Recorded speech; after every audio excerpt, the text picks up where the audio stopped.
Yeah, and the thing about it is that he has more like a father-like figure, but a respected father-like figure. Like this, as Kevi said, he's revered. Yeah. Yeah, man. All right, fellas. So the Breakout League started Mm. a few days ago. Uh, we've seen all the teams play so far. It's been quite interesting trying to watching teams trying to set targets and defend targets, and or try to chase targets down. And to be honest, a lot of the targets haven't been. I don't think anyone has scored above 180. I think the highest score was 173. Yeah, against Trinidad, against Guyana. Yeah, the Legions scored 173 against the Rainforest Rangers. Um, your thoughts so far, Sam? I know you've had you said you got a few things. Why are you doing this to me, man? I, I, I know You're I not know a you're a fan of fan. the Lickit, right? You're not a fan of Liquid. I know you're not a fan of the Lickit, but you got a couple of things That's to say. us. Yeah. So for me, any cricket tournament in the Caribbean, especially one on the lights, I think is good. You know, the fans can come out. I'm happy that it's on YouTube. People can follow it wherever they are. Like I mentioned earlier, I was able to follow the under 15s and the First West class Indies tournament. 4 day, the 4 day in the car. Mhm. Just have YouTube up, right? So I am happy that we have cricket happening, even if it's cricket that I really don't appreciate that much. Yeah. That's the first point.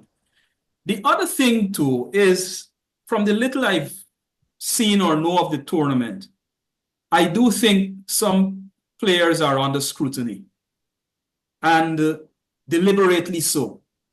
Mm. What am I talking about? If you look at Trinidad, we see the silver captain in that team. Now, this is a breakout league. He Yeah. did not need to be there. But I'm glad he's there because at this point in time, the region's eyes are on him. And every moment that he can be in the spotlight and he can show what he has to the region, I think that's a good thing, right? And we see some other young players that are, there's a deliberate move, I think, to keep them in the spotlight. So I'm happy for those things. But in terms of the format of the game in and of itself, I'm not gonna get into any details. I can leave that for the two of you. Walter, how you feel so far, man? I mean, I am happy that we just have a on the 20, sorry, a T20 Caribbean tournament that is not the CPL. We have a tournament that we have players that are representing the various territories. This is something that I've been calling for the longest while.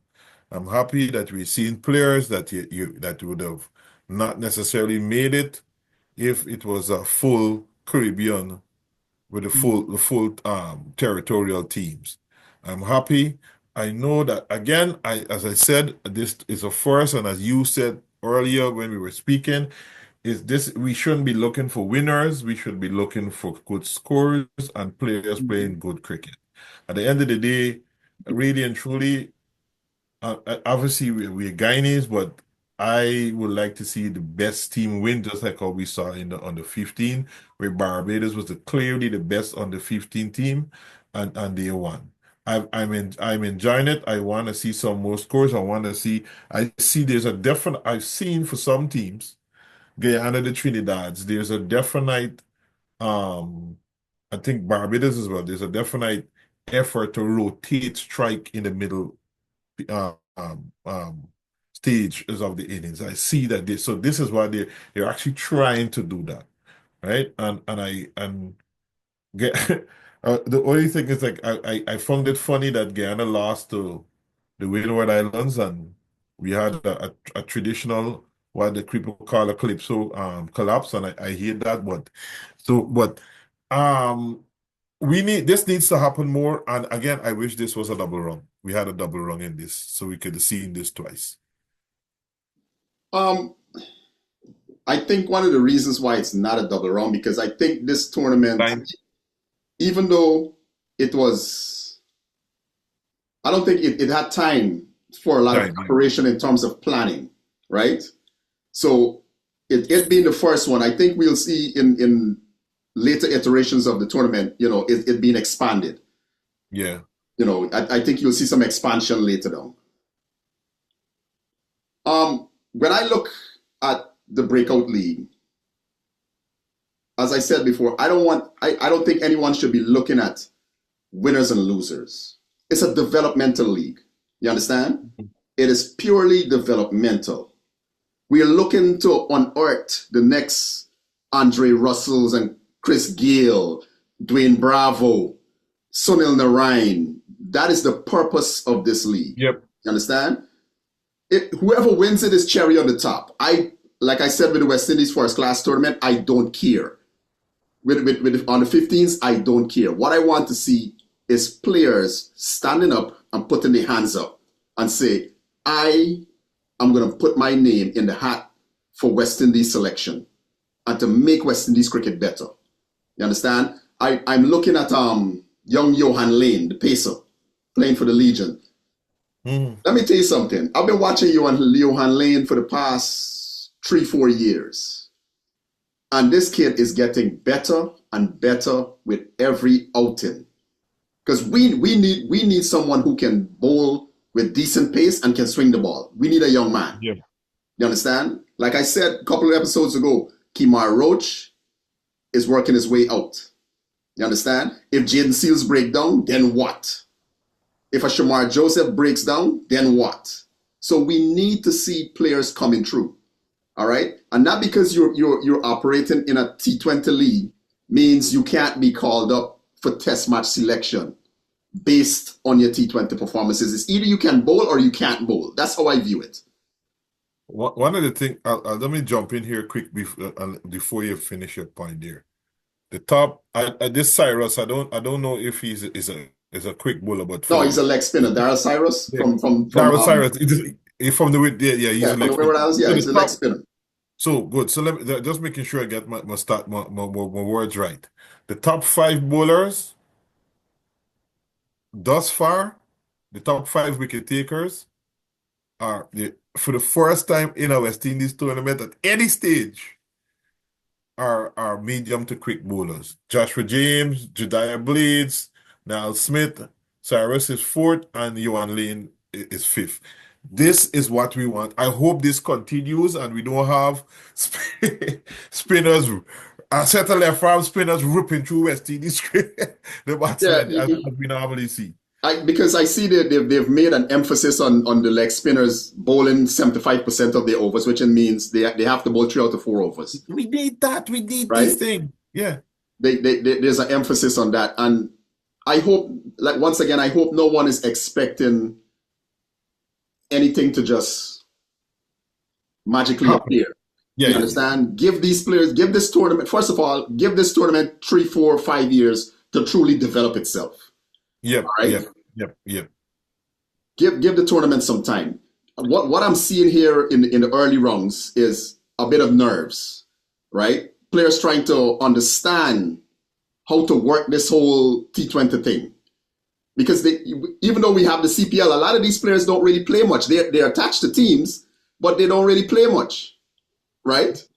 They get a game here and there because the rules stipulate they got to play, couple games. You know what? And this is nice. I like the look of Sukwa from Guyana. I saw that he's able to. I was like, he reminds me of Sarwan. He kind of look like that anyway, but yeah. So yeah. I've heard the young man's name before, right? But when I watched him bat the other night, I was like, why is he not in Guyana team? In front of some people. In front of some people that I see play, especially last year, because I think the young man is about 25, 26 years old. Yeah. Why is he not in Guyana?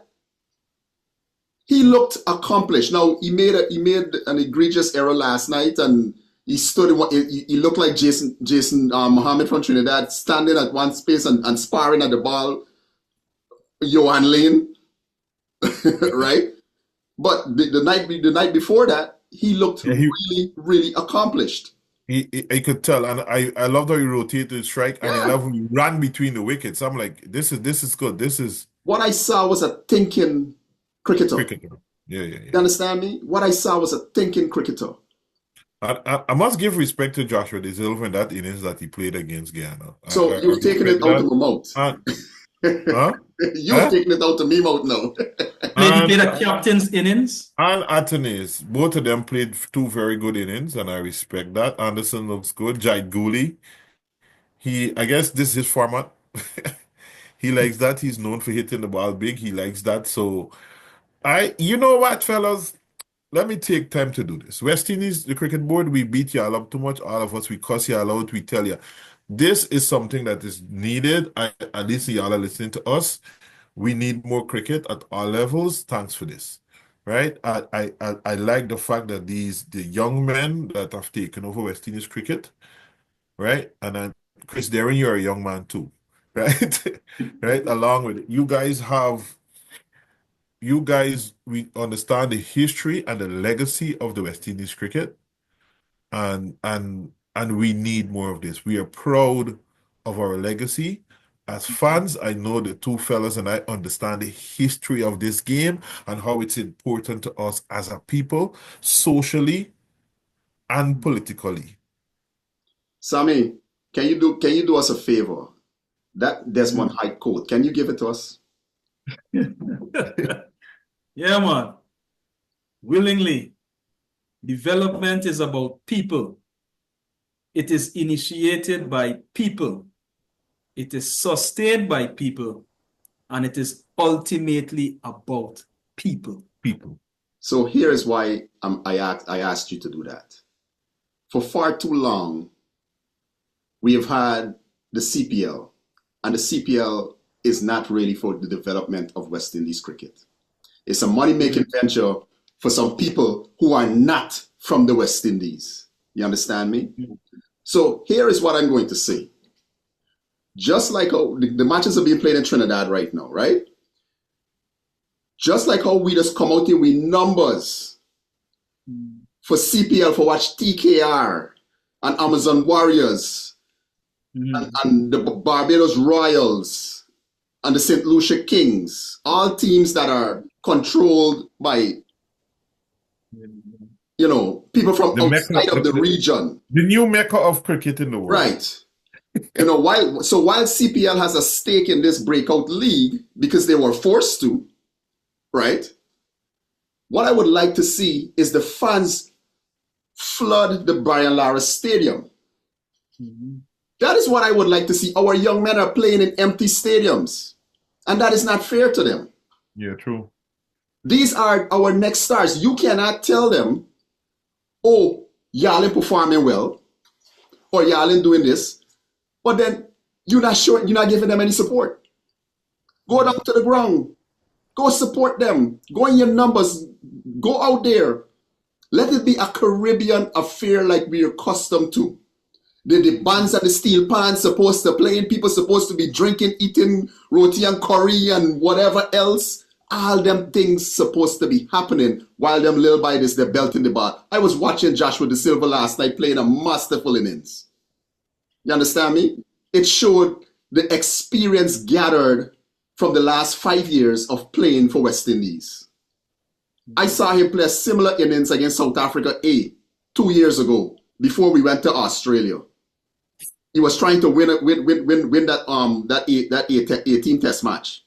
And he was going after the South African bowling. Made 100. And it was brutal. So watching him last night, and he's played 2 good innings in this tournament so far. Now, I expect this, really and truly, this is what I expect from Joshua De Silva. When you come to this level, you should stand out. And Anthony is, when you come to this level, you should stand out. You should not be failing. You understand me? I am disappointed with Kevin Sinclair. 2 matches, he's played 2 poor shots. And he's showing a lack of leadership. Kevin Sinclair is a West Indies player who has aspirations of playing for West Indies for a long time. This whole first class season and into these matches, he's looked a shadow of himself from someone who last year looked the best young player, best young batsman in the moment in West Indies cricket. Yeah, he did. Now he looks a shadow of himself, and he's got to go look in the mirror and ask himself, hey, what are you doing? You are better than this. The question is though, Kevy, is he getting the right support? And by right support, I am wondering, you see, when these things start to happen, is something is happening up here. It's likely a mental thing. And we know Kevin Sinclair's attitude, right? He's jovial. He would talk to anybody, the opposing players, you know. Yeah. So I'm wondering if, somebody has sat down with him and discussed what is happening. Because if you read Brian Lara's book, Brian Lara mentioned that, look, at one point he needed to go to New York and talk to somebody.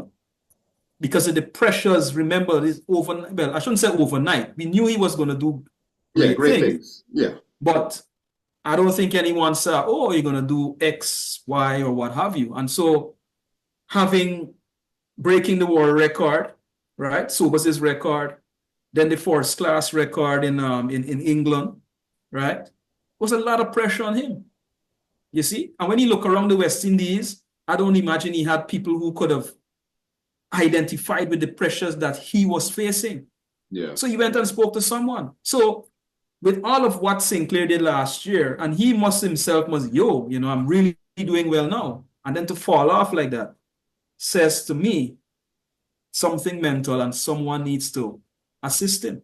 I know Cricket West Indies used to have Dr. Rudy Webster. He's still about. Me hear the name in a long time, boy. I'm not sure what is, if I haven't heard about Dr. Rudy Webster in a long time. In over a decade I hear the name. Is he still around? But I don't know if the West Indies team have someone of Dr. Rudy Webster's qualities. What about Dr. Don Armstrong? What I'm really wanting to know is there someone available to the players throughout the region? Well, yeah. You understand? It can't just be a West Indies thing. Right, it has to be a regional thing. Well, here's what I would say to that, Kevy. I mean, the University of the West Indies has a footprint in several islands. Yeah. Antigua, Jamaica, Barbados, Trinidad. And then, of course, in Guyana, you have the University of Guyana. Right? Don't we have people at these institutions who can offer assistance? Yeah, I need to start offering my services, man. Hey, bro. There you go. There you go. We got it, folks. Just so y'all know, we got a mental health professional on the show. Kevin, if you need somebody to talk to, I'm here, fella. We joke, but this is serious things. This is serious things, because our players playing international cricket, playing first class cricket is a demanding task. You understand? You've got to have some place to put or to rest your burdens down. Yeah. And we know Kevin is a man who will have a lot to say. He just put him on the couch and he will talk. And you know what? I think that I think that this is a problem that is even me as someone who's in the field, like in terms of the comfortable as Black Caribbean men or as Caribbean men, not just Black Caribbean men, Caribbean men. The culture is not to necessarily talk about how we feel because it's seen as weak, right? And I normally tell the students it's like a Coca-Cola. Like if you have a Coca-Cola, and I remember doing this in the class and the boys started to laugh, so I'm not going to do it, right? You shake a Coca-Cola, and if you keep shaking it, what will happen? Yeah. You shake it, eventually it will explode. It's gently doing it, you're not doing it hard. Yeah. So a lot of times, and that explosion in terms of the human mind happens in various ways. Yeah. And And Kevin, being a Guyanese cricketer, there's so many things that Kevin Sinclair Coming has from to the community that he comes from.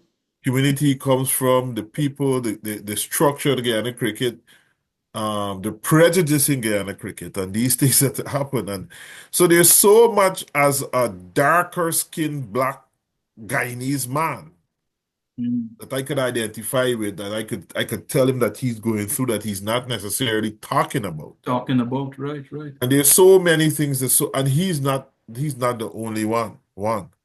So I think that this is something that needs to be done at all levels of cricket throughout the West Indies. And even as Caribbean men, we need to have conversations with each other. Yeah. Because here's the thing that when I take a look at Kevin, right? A couple of years ago, I think he left the Patriots camp, if I'm not mistaken. He also left, I could be corrected, I stand corrected, right? There was also a falling out with the Amazon Warriors, and he left, right? After he left St. Kitts and he went back to the Amazon Warriors, there was a falling out at some point because he wasn't playing. And everybody was asking, why is Kevin Sinclair not playing and XYZ persons are playing, who everybody know he's clearly better than. At some point, no, and this is what I'm talking about. Certain things need to be made available. You understand? To the public. Kevin left camp. Then there was an issue last year with the Super 50. Or yeah, I think it was with the Super 50. Not where he left camp. Again, whatever happened, he left camp. And it's interesting you mentioned that, Kevin, which comes back to the point again. So the way I see this young man, we know he's chatty, right? We see the jovial side. Yeah. But I also think he's a fellow who will speak his mind. Yeah. And sometimes in these cricketing circles, or I should say Caribbean society, you speak your mind and people vex with you and you rude. People look down and people think that you're rude. Yeah, people think that he's rude. Because it could be the young man crying out for help. And so you need to give him an outlet to express himself. Because not to push him aside.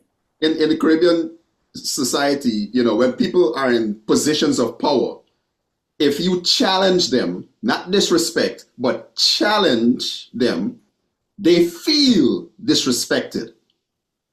So I would imagine there was an instance where Kevin probably challenged what was being done and asking for clarity, and someone felt disrespected.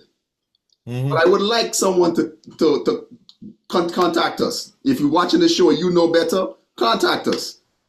Let us know what's really going on, because Kevin Sinclair is a talented young cricketer.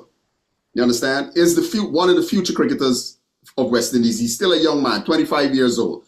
Lots of cricket left in him. Yeah, he's and he loved the game. You could tell. You can see cricket courses through his veins. This is somebody that we need to take care of. We need to take care of our young cricketers. And when things are starting to happen, intervention needs to come to play. And on a lighter note, I'm going to ask you this question in terms of who love. Y'all think Hetty still love the game? Listen, I was reading an article recently, and Hetty made a statement. They asked him about coming back and playing Test cricket, and I'm not speaking. I'm not gonna. It's not word for word here, right? Verbatim. He said something along the lines of, "People got to take care of their families. Money got make. Money got make, right?" Now, I can let people make what they want to do.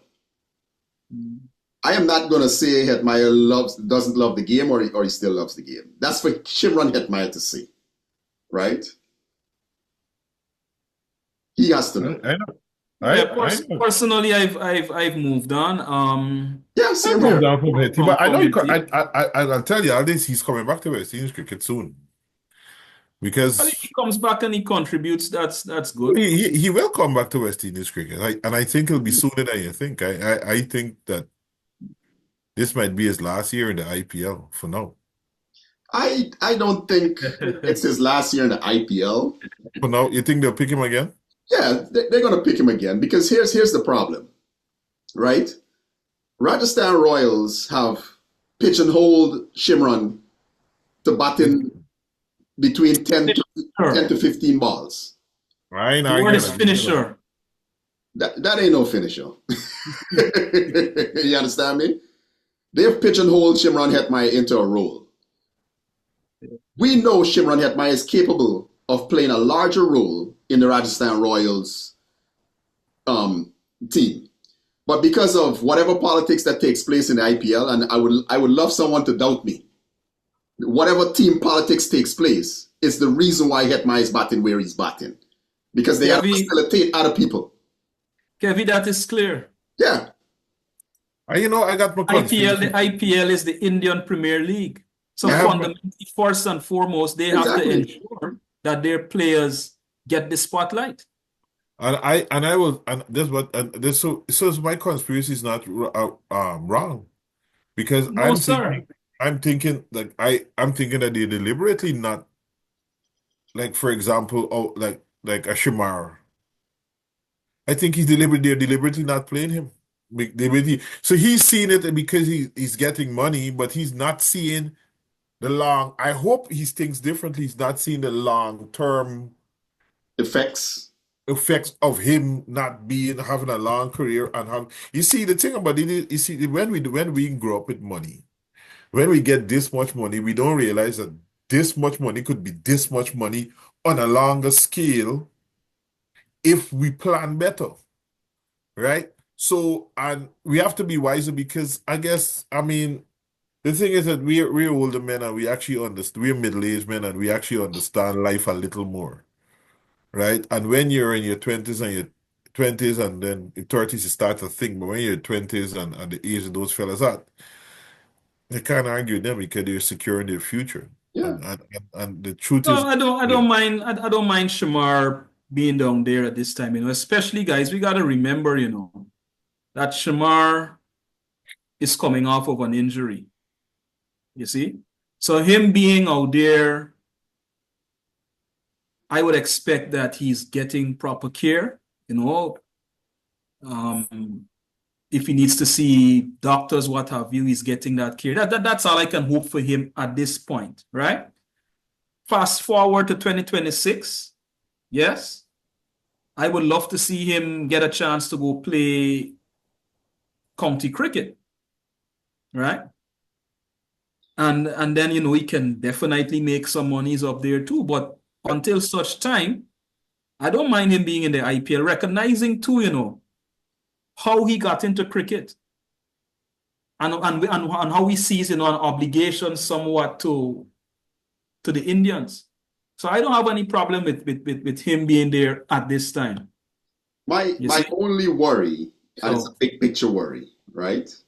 Not only a big picture worry, but an immediate also worry.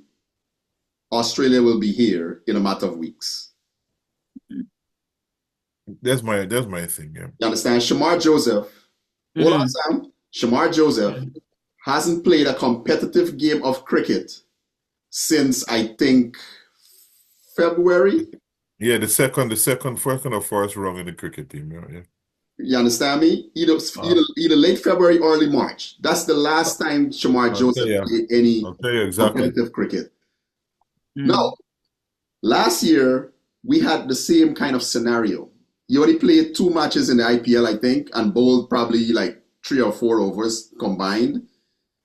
Came back and before the World Cup and played some games for the West Indies against South Africa, and then wrapped up in England unprepared. I think carrying some sort of a niggle also. You understand? My worry is going to be for one of our leading pacemen, his level of preparedness. This Australia series means more to West Indies cricket than a lot of people would like to admit. You understand me? Cricket Australia right now, there's some accusations that them and England are basically colluding with India. I'll send you guys what I have. You understand? They're colluding with India. And indirectly, that marginalizes people like West Indies, Sri Lanka, Bangladesh, Pakistan. You understand? Mm. Now imagine if we put the Australians on their ass come June. After we did what we did in Australia, what Shamar did essentially, if we put them on their ass again in the West Indies, imagine how much of a U-turn people will start to make. You understand? Because here's the thing, India and Australia thinking about, hey, we're supposed to be playing each other more because they're thinking about the money that they can generate.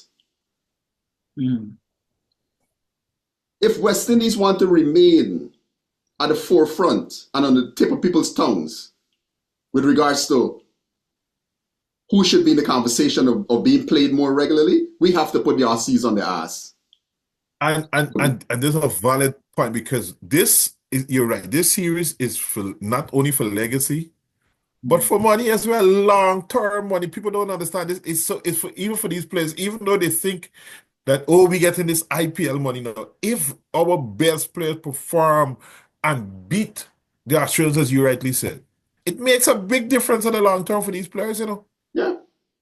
The Aussies I agree. Go ahead, The last time Shamar played was February 4th. From February 4th, he batted once, he made 13, he bowled 26 over 300, take 3 for 115, and he took 2 for 28 again against combined colleges. So he hasn't played any competitive cricket since February.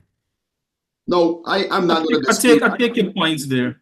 Yeah, I take your points there. Hold on, Sam. I'm not going to dispute the level of care that you'll get in India. You understand? Because from all reports that you've heard, because players have spoken about the level of care that they get. You understand? Yeah. And this is why I'm sometimes hard on Cricket West Indies, because we need to make sure we can afford our players that same type of care. That's why I'm hard on CARICOM, because you can't have a CARICOM subcommittee on cricket. But what are you really doing? That's what I want to know. What does the Caribbean Subcommittee on Cricket really do for cricket? What do they really do? Anyways, fellas. Yeah, Kevy, I take your concerns. You know, if we go back to that series in England last year, and I think because of Hurricane Beryl, yeah, Shamar got up there even later. I think Moti got in a little before him and something like that. You see, I understand your concerns in light of that. However, not taking away anything from the Australians, right? This year, I see it in a different context. One, that Shamar is coming off of an injury, and two, the Test series is in the Caribbean, a place he has familiarity with. You see, last year he was going to a place, I don't even know how much time he had spent in England before that series, you know, and understanding the conditions with the cold, and we know he had cramps and all manner of things, right?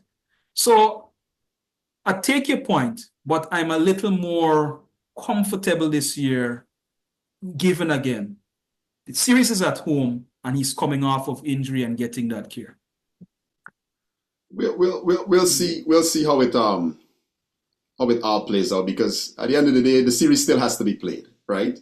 We can have our fears, we can have, you know, we can have our ease, but the series still has to be played. It's played on the field, and I'm looking forward to see how he copes, you know. Right. Yeah. We've been running long enough, fellas. Any final words, Walter? I'm just happy that what I'm seeing we have with T20 at the same time with IPL, because I have not watched a game in IPL in years. That's one.